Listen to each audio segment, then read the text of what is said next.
Love infinite में आपका बहुत बहुत स्वागत है। तो कैसे हैं आप? और डेली डोज ऑफ टैरो में भी आपका बहुत बहुत स्वागत है। डेली डोज ऑफ टैरो बहुत ही छोटी वीडियो बनाती हूँ मैं, जिसमें आपकी करंट फीलिंग पता चल जाती है, अभी आप क्या सोच रहे हैं। और अगर आपको रेजोनेट करे तो बहुत अच्छी बात, नहीं करे तो आप पर्सनल रीडिंग करवा सकते हैं। पर्सनल रीडिंग के लिए मैंने व्हाट्सअप नंबर आपको दे रखा है, ठीक है। एक क्लिक के दूरी पर लव इनफाइनाइट है, तो देर किस बात की।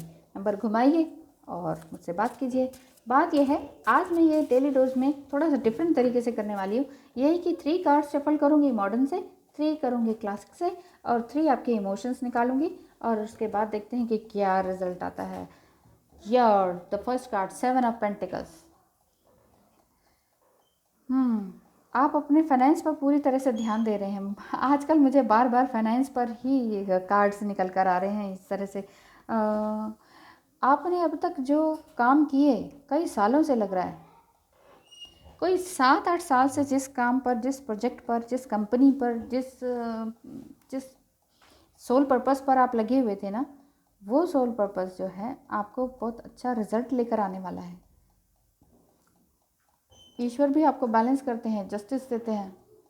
हो सकता है आपका कोई कोर्ट केस चल रहा हो या कोई पुलिस केस हो रखा हो, उस पर भी आपको आपके फेवर में ही आपकी बात आएगी, अगर ऐसा कुछ है तो। अगर ऐसा नहीं है तो इट मीन्स आप अपने बैलेंस बना रहे हैं अपने अंदर, सही गलत का निर्णय, यूनिटी का, यानी कि अपने अंदर रीयूनाइट होने की कोशिश कर रहे हैं। सबसे पहले अपने आप से ही इंसान रीयूनाइट होता है ना, उसके बाद ही किसी और से होता है, उसके बाद ही कोई अच्छा पर्सन मिलता है, जैसे हमारी डिज़ायर है उसके according.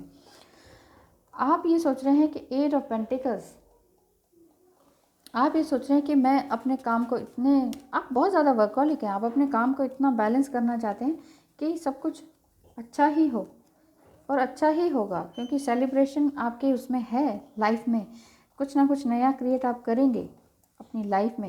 And again cups, 9 of cups, पूरी तरह से बैलेंस होंगे आप, ठीक है। और जिस चीज़ का आप वेट कर रहे थे वो मिलेगा आपको। 7 ऑफ पेंटिकल्स, आप शायद मुझे लग रहा है कि 7 साल से आपने जिस भी काम में हाथ डाला, उसको आप तब से देख रहे हैं कि कब क्या होगा, कब क्या नहीं होगा। इस तरह की आपके अंदर फीलिंग्स आ रही थी, और अब आप सोच रहे हैं कि अब इसका रिजल्ट कब मिलेगा। अब आप देख लीजिए, 7 साल से जिस काम में आप सोलली लगे हुए थे, सोल पर्पस आपका था, मतलब सोल हार्टेडली लगे हुए थे, वो आपको पूरा होने वाला है। वो पूरी तरह से आपको एज ए फ्रूट रिज़ल्ट मिलने वाला है, जिसका आप बहुत टाइम से वेट कर रहे थे। और आपकी इस टाइम फीलिंग्स क्या हैं, अगर आप उसके लिए वेट कर रहे हैं उस काम के लिए। You are the mirror of my soul. आपको ये लग रहा है कि जो मैं चाहता हूँ या चाहती हूँ, वही मेरा काम यही है। इसीलिए आप कह रहे हैं कि love has no age, no limit and no death. यहाँ लव आपको शायद अपने ही काम से है, अपने ही काम से आपको इतना बिजी हैं आप कि आपको पता ही नहीं लग रहा कि मेरी एज क्या है, मेरा क्या लिमिट है, क्या मैं इतनी एज तक भी काम कर सकती हूँ कि नहीं।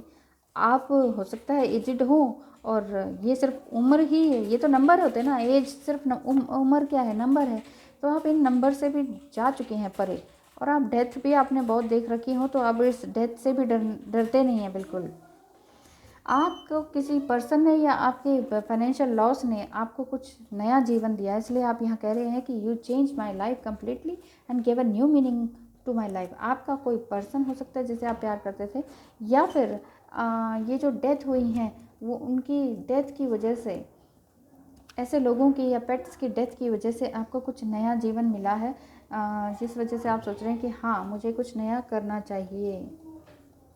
एंजल्स गाइडेंस क्या देते हैं श्री गीता टेक में से? ओम नमो भगवते वासुदेवाय। I am the source of all spiritual and material universes, for everything emanates for me. Knowing this, the wise engage in my devotional service and worship me with all their desire. यानी कि आपको अपने ईश्वर को ध्याते रहना चाहिए, चाहे ईश्वर आपके कोई भी हों, कोई भी मतलब कोई भी, the source of all, Hindu, Muslim, Christian, Hindu, Muslim, Sikh, ईसाई, हम सब हैं भाई भाई वाली बात है।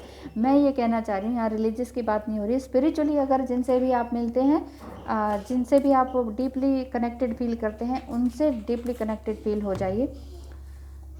ठीक है,